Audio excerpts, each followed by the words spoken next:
반갑습니다. 한바닥 한국사입니다.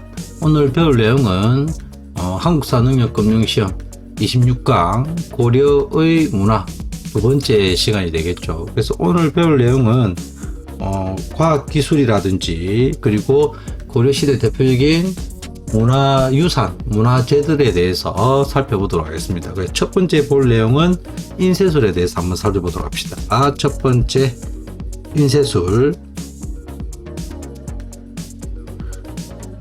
고려시대 때 이르게 되면 유학이 크게 발전을 하게 되고 그에 따라서 이런 것들을 갖다가 인쇄술로 남기고자 하는 그런 활동이 크게 일어나면서 인쇄술 자체가 상당한 발전을 이루었던 그런 시대다 이렇게 보시면 되는데, 크게 인쇄술은 목판 인쇄술과 그리고 활판 인쇄술로 나누어서 살펴보시면 될 것 같습니다.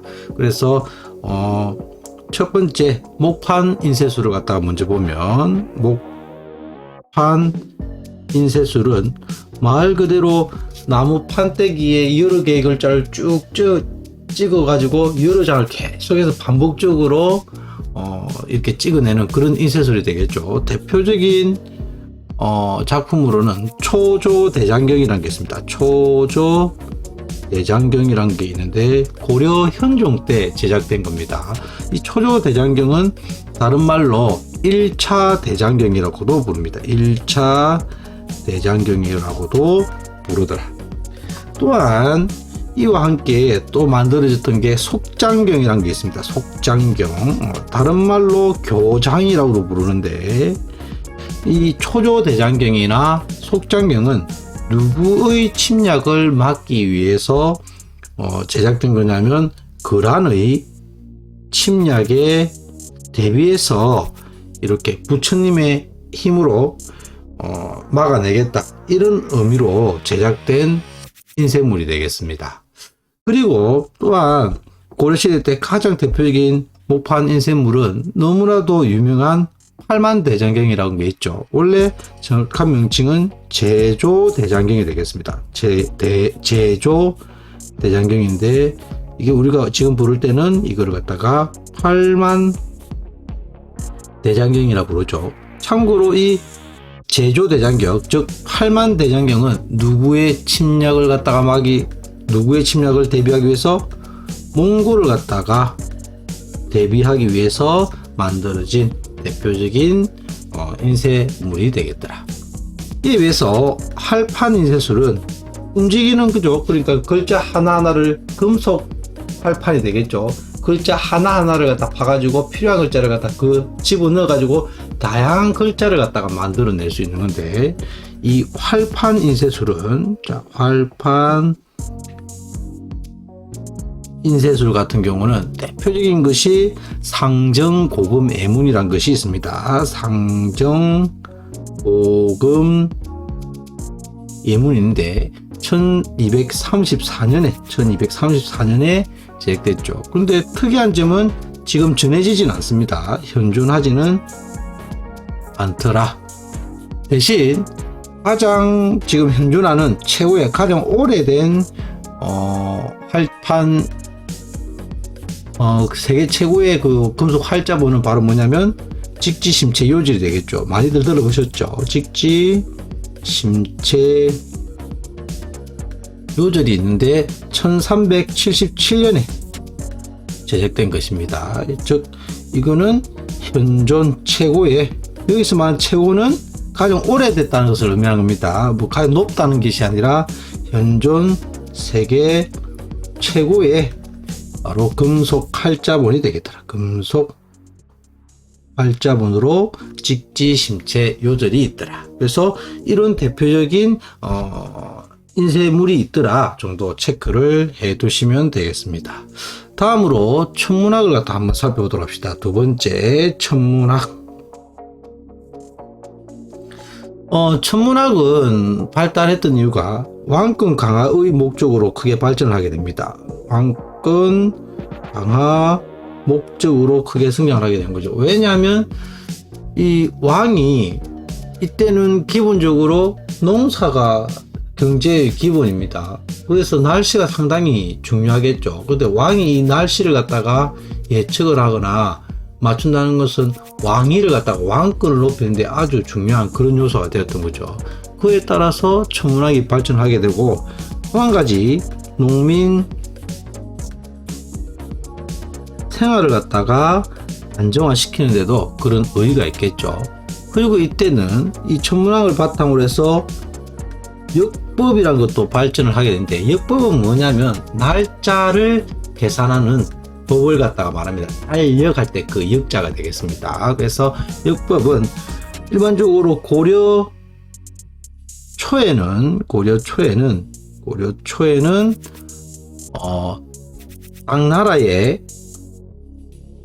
선명력이라는 것을 사용합니다. 각 나라의 선명력이라는 것을 사용하고, 그러니까 아직까지는 우리나라 독자적으로 날짜를 계산하는 법을 갖다가 만들지 못했다는 거죠. 그래서 선명력을 갖다가 사용하다가 고려 후기에 이르게 되면 이때는 원나라의 수시력을 갖다가 사용을 하더라. 그죠? 그리고 또한 대표적인 의학으로는 의학 서적이 있습니다. 바로 향약구급방이라는, 적어보도록 하겠습니다. 향약구급방이라는 책이 편찬되게 되는데, 이 향약구급방 같은 경우는 역시 우리나라에서 현존하는 가장 오래된 최고의 의학서가 되겠다. 그래서 가장 오래된 의학서입니다. 또한 여러분들 잘 아는 도자기 있죠. 이때는 청자가 크게 유행을 하게 되는데, 청자 같은 경우는 일반적으로 맨 처음에 송나라의 자기 기술을 갖다가 수용해서 고려의 공예 미술이 상당히 발전하게 됩니다. 그래서 11세기 때는 순청자가 크게 성장을 하게 되고, 순청자가 유행을 하다가 드디어 12세기 중엽쯤에 오면은 바로 상감청자가 나타나게 됩니다. 상감청자가 그게 발전을 하게 되고, 그러다가 이 청자는 14세기 때 이르게 되면 점점 쇠퇴하고, 분청사기라든지 혹은 조선시대에 이르게 되면 백자가 크게 유행을 하게 되는 겁니다. 다음으로 5번째 불상을 보도록 합시다. 불상은 중요합니다. 종종 한국사 능력검정시험에서는 고려 문화 파트에서는 가장 많이 출제되는 부분이 아닌가 탑하고 글이 보여지니까 꼭 잘 살펴보시기 바랍니다. 고려시대 불상의 특징은 뭐냐? 거대 석불이 제작되었다는 겁니다. 거대 석불. 아주 크게 불상이 제작이 되거나 혹은 철불이 많이 제작이 됩니다. 철로 만든 불상. 그래서 이 시대 때는 지방색이 강하고 개성적인 불상들이 많이 등장을 하게 되는데, 가장 큰 특징은 아주 크게 이렇게 불상을 제작을 한다는 겁니다. 그런데 상대적으로 통일신라 시대나 그 앞의 시기보다 그러한 거대 불상들이 균형미라든지 조형미라든지 이런 것들은 상대적으로 떨어지고 무조건 크고, 어떻게 보면 좋게 말하면 개성적으로 그렇게 제작되는데, 왜 이렇게 고려 특히 초기 때 이런 거대 석불들이 많이 제작이 되게 되냐면, 지방의 세력들이 지배 세력들이 있죠. 바로 호족이라는 세력들이 자기의 힘을 갖다가 가시하기 위해서, 자기가 이만큼 권력을 가지고 있다는 것을 갖다가 조금 나타내기 위해서 불상을 갖다가 들어오는 입구라든지 이런 곳에 아주 어떻게 크게 지어 놓는 겁니다. 그러면 이 지방의 호족이 상당히 힘이 강하구나 이런 것을 느낄 수 있게끔 큰 형태로 짓게 되는데, 대표적인 것이 어떤 게 있냐면 논산 관촉사, 석조 미륵보살, 입상이란 것이 있고, 또 이거 외에도 또 고려의 가장 대표적인 불상 중에 하나가 영주 부석사, 소조 열애 입상이라는 것이 있습니다. 아마 그림으로 나아가게 될 건데 꼭 그림을 갖다가 참고하셔서 이게 고려시대 때의 불상이구나, 이 부분 꼭 체크를 해 두시기 바랍니다. 다음으로는 건축 보도록 하겠습니다. 6번째 건축, 고려시대. 크게 건축은 고려 전기와 그리고 고려 후기로 나눠서 살펴본데, 고려 전기에는 건축 양식 중에서 어떠한 양식이 유행을 하게 되냐면 주심포 양식이 유행합니다. 주심포 양식이 유행을 하고, 고려 후기에는 다심포 양식이 유행을 하게 됩니다. 다심포 양식 혹은 뭐 다포라고도 이렇게 되어 있을 건데, 주심포 양식은 뭐냐면 이렇게 건물이 있으면 그 밑에 여러분들 포란 걸 알지 모르겠지만 아마 왼쪽에 그림이 나가게 될 겁니다. 그죠? 포가 있습니다. 이 처마 아래, 그죠? 그런데 이렇게 포가 있으면 기둥에다가 포가 이렇게 설치된 거, 기둥에 이렇게 포가 설치된 것을 갖다가 주심포라고 부릅니다. 기둥에 포가 이렇게 설치된 거. 그런데 다심포는 어떤 거냐면 똑같이 이렇게 쓰면 포가 상당히, 다 포니까 이 포가 많다는 겁니다. 기둥이 이렇게 있으면 기둥 사이에도 포가 이렇게 아주 많이 존재하는 이런 것을 갖다가 다심포 양식이라고 부르는데, 이 주심포 양식은 중국의 송나라의 영향을 받아서 주로 만들어진 형태가 되겠고, 이 다포, 즉 다심포 같은 경우는 중국의 원나라의 영향을 받아서 이렇게 세워진데, 대표적인 건축물로는 주심포 양식으로 가장 대표적인 것 중에 하나가 바로 부석사, 무량 수전이라든지 그리고 수덕사 대웅전 등이, 수덕사 대웅전 같은 경우가 대표적인 주심포 양식이고, 또한 이 수덕사 대웅전 같은 경우는 우리나라의 현재 최고 가장 오래된 목조 건물에 속합니다. 목조 건물에 해당하겠더라. 이에 비해서 다심포 양식은 대표적인 것이 성불사의 응진전입니다. 대표적인 다심포 양식이고, 이 다심포 양식은 고려시대 후기부터 해서 조선시대 때까지 이런 다심포 형태로 제작되게 됩니다. 아울러서 건축을 볼 때 한 가지 더 봐야 될 것이 기둥인데, 이 기둥이 이렇게 가운데가 볼록하게 이렇게 되어 있습니다. 이러한 기둥을 갖다가 무슨 기둥이라 부르냐면, 아마 여러분들 미술 시간에 배웠을 것 같은데 배흘림 기둥이라고 부릅니다.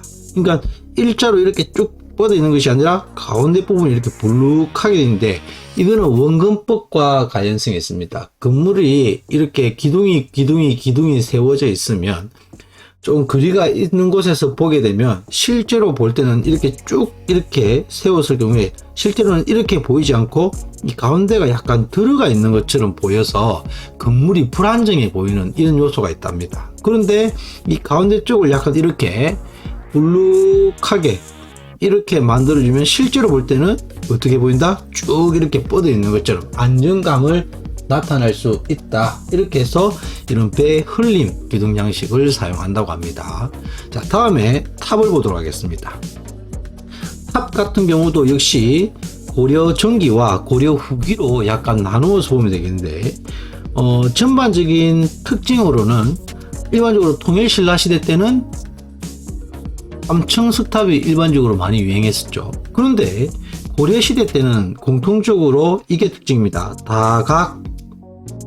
다층의 특징을 가지고 있는데, 고려 전기 때는 또 대표적인 탑으로는 월정사 8각 9층 석탑이 대표적입니다. 월정사 8각 9층 석탑이 대표적인 고려시대 탑이고, 고려 후기 때 대표적인 탑으로는 경천사지 10층 석탑이 고려 후기의 대표적인 탑이다, 이렇게 보시면 되겠습니다. 역시 월정사 8각 9층 석탑은 중국의 송나라의 영향을 받아서 제작된 것이고, 경천사지 십청석탑은 원나라의 영향을 받아서 제작된 것이다, 이렇게 보시면 되겠죠. 지금 보면 약간 원은 좀 약간 화려하고 이런 것들이 상대적인 특징을 가지고 있다, 이렇게 보시면 되겠습니다.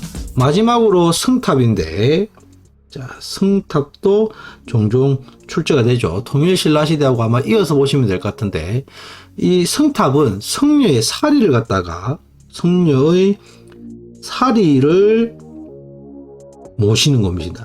모시는 곳. 이렇게 알아두시면 되는데, 종파로는, 불교의 종파로는 약간 선종하고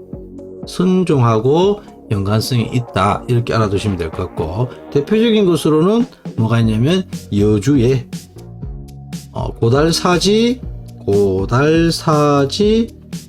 성탑이 대표적이다, 이렇게 보시면 되겠습니다. 그래서 오늘은 인쇄술, 천문학, 그리고 대표적으로 불상, 건축, 탑, 이렇게 봤는데, 조금 중요하게 보아야 될 것은 지금 보다시피 불상 중요합니다. 다음에 탑도 특히 중요한데, 이 두 탑은 상당히 자주 출제가 되고 있습니다. 또한 건축 양식도 좀 알아두시고, 대표적인 포양식 어떠한 특징이 있는지 체크를 해 두시면 좋을 것 같습니다. 그러면 이를 바탕으로 해서 기출문제 한번 풀어보도록 하겠습니다. 보시면 밑줄 그은 그에 대한 설명으로 옳은 것은, 이것은 경상북도 칠곡군에 있는데 아마 저번 시간에 배웠던 내용이 되겠습니다. 문종의 아들, 선생님은 문종의 아들이 누구를 가르친지 아는데 여러분들이 이것만 봐서는 모를 수가 있겠죠. 그런데 그 밑에 보시면 천태종을 개창하였다고 했다, 그죠? 저번 시간에 우리가 천태종을 개창한 분이 누구라고 배웠었죠? 바로 어천이란 분이었죠. 그래서 여기에 들어갈 내용은 어천이 되는데, 자, 여기에서 보시면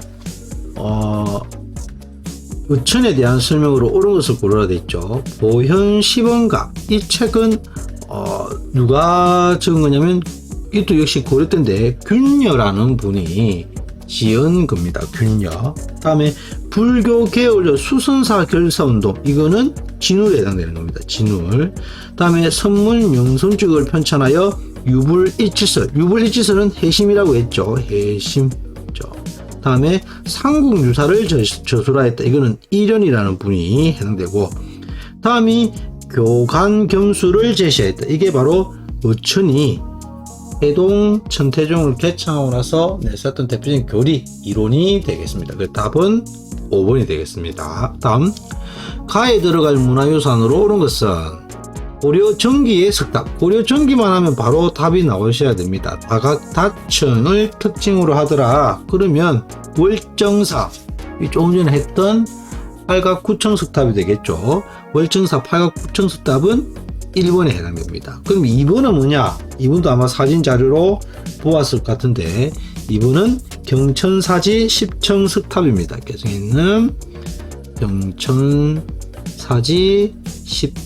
십청석탑에 해당되고, 3번은 너무나도 유명하죠. 경주 불국사 다보탑입니다. 다보탑에 해당될 것이고, 4번도 종종 출제가 되는 탑입니다. 이거는 부여 정림사지 오청석탑이 되겠습니다. 그리고 5번 같은 경우는 따로 우리가 배우진 않았는데, 이거는 안동에 있는 법흥사지의 칠청전탑입니다. 전탑. 통일 신라시대 때 거. 이것도 통일 신라시대 때 거. 이거는 백제 거. 그죠? 이거는 고려, 그리고 또 고려시대 때게 되겠죠. 참고로 전탑은 뭘 전탑이라고 부른다고 했죠? 벽돌로 만들어진 탑을 전탑이라고 이렇게 했습니다. 그래서 오늘 크게 문화사에 대해서 살펴봤는데, 크게 오늘은 주로 문화재 중심으로 살펴봤습니다. 그래서 오늘 구리의 문화는 여기서 마치도록 하겠습니다. 다들 수고하셨습니다.